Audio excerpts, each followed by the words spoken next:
নমস্কার বন্ধুরা, Piu happy sweet হোমে নতুন একটা ব্লগে চলে এসেছি। আপনাদের অনেক অনেক স্বাগত জানাই। আর আমি পিউ চলে এসেছি আজকে একটা নতুন রেসিপি নিয়ে। আজকে আমি হান্ডি মাটন, এটা বিহারের খুবই একটি ফেমাস ডিশ।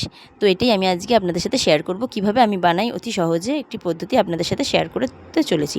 দেখুন, আমি এই মাটির হাঁড়িটা আর হাঁড়ির ঢাকা দেওয়ার একটি সরা, এগুলোকে আমি 1 ঘন্টা আগে, রান্না করার 1 ঘন্টা আগে আমি জলে ভিজিয়ে রেখেছিলাম।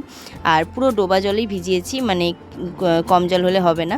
আর বেশ 1 ঘন্টা ধরে ভেজানোর পর এটাকে আমি তুলে রোদে শুকোতে দিয়ে দিয়েছি। আর এদিকে মাটনটা চলে এসেছে। মাটন আমি এখানে 500 গ্রাম ইউজ করছি। আর মাটনটা ভালো করে ধুয়ে পরিষ্কার করে নেওয়া হয়েছে। আর আমি এখানে পেঁয়াজ 250 গ্রাম, এই আলু 250 গ্রাম, আর এই আদা রসুন পরিমাণ মতো আমি সবগুলোকে এখানে গ্রেট করে নিয়েছি। যেহেতু মাটন হবে, এখানে পেস্ট করার দরকার নেই, গ্রেট করে নিলেও কাজ চলে যাবে। তো আমি এখানে টক দই নিয়েছি 200 গ্রাম, এখন দিয়েছি 100 গ্রাম টক দই, আর অর্ধেক পরিমাণে রসুন, অর্ধেক পরিমাণে লঙ্কা পেস্ট, আর দিচ্ছি সামান্য সর্ষের তেল। এইগুলো দিয়ে আমি এখন ম্যারিনেট করে নেব। এর মধ্যে দেবো হলুদ, নুনটা দেবো না, বাদবাকি সব উপকরণগুলি একসাথে দিয়ে আমি ভালো করে এগুলোকে মেখে 0.5 ঘন্টা কম করে রেখে দিতে হবে। তো যতটা বেশি রাখা যায়, হাতে যদি সময় থাকে একটু বেশি রাখলেই ভালো, কিন্তু আমার হাতে সময়টা কম ছিল তাই আমি 0.5 ঘন্টা রেখেছিলাম।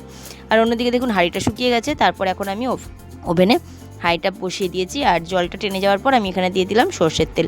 তো আমি একেবারে বেশি করে সর্ষের তেল দেবো না, কারণ এই মাটির হাঁড়িতে তেল টেনে নেয়। তাই প্রথমে আমি অল্প করেই তেল দিলাম। আলুটা ভেজে নিচ্ছি নুন হলুদ দিয়ে। তো এখন আমি দেখুন আলুটা ভেজে নিচ্ছি। আলুগুলো একটু বড় সাইজের করে কেটে নিতে হবে, যেহেতু মাটন হবে, আলুটা গলে যাবে না হলে। তাই একটু আমি এখানে বড় করেই আলুগুলো কেটে নিয়েছি। আর কেটে নিয়ে আমি ভালো করে এগুলো ভেজে তুলে নেব। দেখতেই পাচ্ছেন আলুগুলো আমার লাল লাল করে ভাজা হয়ে গেছে। আমি এবার এগুলোকে তুলে রাখছি। যেহেতু এটি বিহারের খুবই ফেমাস একটি ডিশ, তাই অনেকেই অনেক রকমভাবে রান্নার পদ্ধতি আছে বা অনেকে করে থাকেন। তো আমি যেটা সহজ মনে হয়, আমি যেভাবে করি সেটাই আপনাদের সাথে আজকে শেয়ার করছি। তো দেখবেন, আপনাদের ভালো লাগলে লাইক কমেন্ট শেয়ার করে দেবেন। দেখুন, কড়াইতে তেল দিয়ে আমি তেজপাতা আর 1 চামচ জিরে দিয়ে দিয়েছি। এখানে আমি সাদা জিরে ইউজ করছি অবশ্যই। তো দেখুন, এরপরে আমি দিয়ে দেবো এখানে কাঁচা পেঁয়াজ কুচোনো। তো বেশ কিছুটা পেঁয়াজ আমি আপনাদেরকে দেখিয়েছিলাম, সেই পেঁয়াজটা আমি কুচিয়ে রেখেছি, সেটা আমি দিয়ে দিলাম। আর টমেটো কুচিও আমি একটা গোটা টমেটো এখানে দিলাম। ম্যারিনেট আমি টমেটো দিয়ে করিনি, টমেটোটা আমি সরাসরি এখানেই দিয়ে দিলাম তেলে।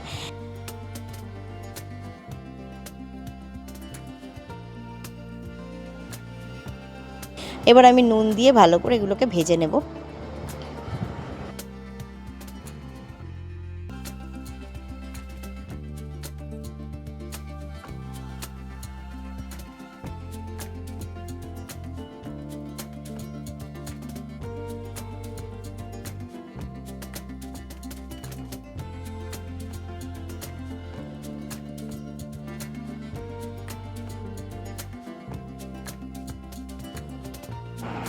পেঁয়াজ ভাজা হয়ে গেছে। এখন আমি বাদবাকি যে মশলাটা, অর্ধেকটা আমি দিয়েছিলাম আর অর্ধেকটা আমার এখানে রাখা আছে, ম্যারিনেট করেছিলাম যেগুলো দিয়ে, আদা রসুন কুচি লঙ্কা কুচি, সেগুলো আমি একে একে এখানে দিয়ে দিলাম।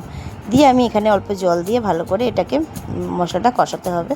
আর যেন এই মশলাটাই ভালোভাবে কষানো হয়, এর ওপরেই টেস্টটা নির্ভর করছে।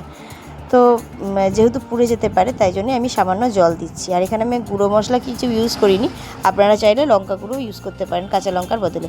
আর তেলটা যেহেতু বললাম আমি প্রথমেই যে তেলটা একবারে আমি দেবো না, তাই এখানে সামান্য পরিমাণে সরষের তেল আরও অ্যাড করলাম।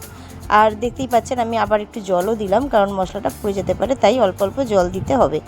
তো আর এখানে আমি কাশ্মীরি লাল লঙ্কার গুঁড়ো দিলাম, এটা অপশনাল অবশ্যই। আপনাদের যদি কালারের একটা ব্যাপার থাকে, আমি যেহেতু কালারটা ভালো আসার জন্যই আমি এটা দিয়েছি। তো এটা আপনারা চাইলে দিতেও পারেন, না হলে স্কিপ করতেও পারেন। তো দেখুন, আমার মশলাটা কষানো হয়ে গেছে। এখন আমি দিয়ে দেবো মাটনটা। এখানে আমি এটা 0.5 ঘন্টা রেখে ম্যারিনেট করে তারপর আমি এটা রান্নাটা বসিয়েছি। তো আপনাদের হাতে যদি সময় থাকে, এটা আরেকটু বেশি রাখতে পারেন।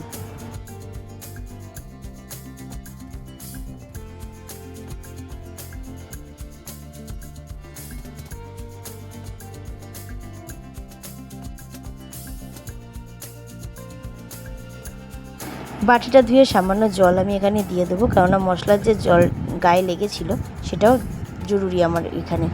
তো দেখুন, আমি এখানে গোটা রসুনও আমি ব্যবহার করছি, কেননা এই মাটনে, হান্ডি মাটনে কিছু গোটা রসুন খেতে ভালো লাগে, মুখে পড়বে বেশ, সেই জন্য আমি কয়েকটা গোটা রসুনও দিয়ে দিয়েছি ওপর থেকে, যাতে এগুলো গোটা থাকে, গলে না যায়।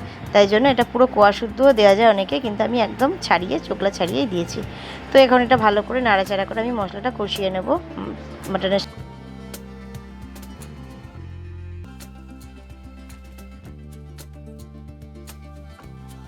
ঢাকা চাপা দিয়ে আমি এখানে 15 মিনিটের মতো কষিয়ে নিয়েছি। প্রায় অর্ধেক আমাদের কষানো হয়ে গেছে। তখন আমি এখানে আলু ভাজাটা দিয়ে দিলাম, যে আলু ভাজাটা আমি তুলে রেখে দিয়েছিলাম। তো আমি আলুটা ভাজা দিয়ে এর মধ্যে একটু নেড়ে চেড়ে নেব, যাতে আলুটার মধ্যেও একটু মশলার টেস্টটা ঢোকে বা নুনটা ঢোকে। সেই জন্য আমি ভালো করে একটু মিশিয়ে নিচ্ছি।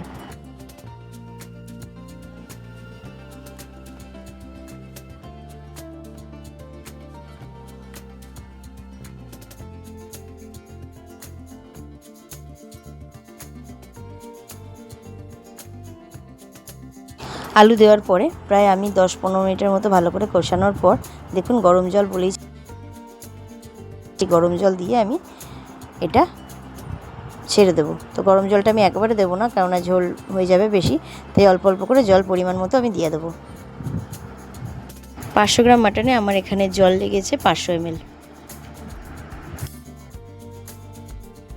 মাটন রান্নার ক্ষেত্রে, বিশেষ করে এই হান্ডি মাটনের ক্ষেত্রে অবশ্যই গরম জলটা ইউজ করবেন। ঠান্ডা জল দিলে মাংসটা ভালো সিদ্ধ হবে না, তাই গরম জলটা দেওয়াটাই বেটার।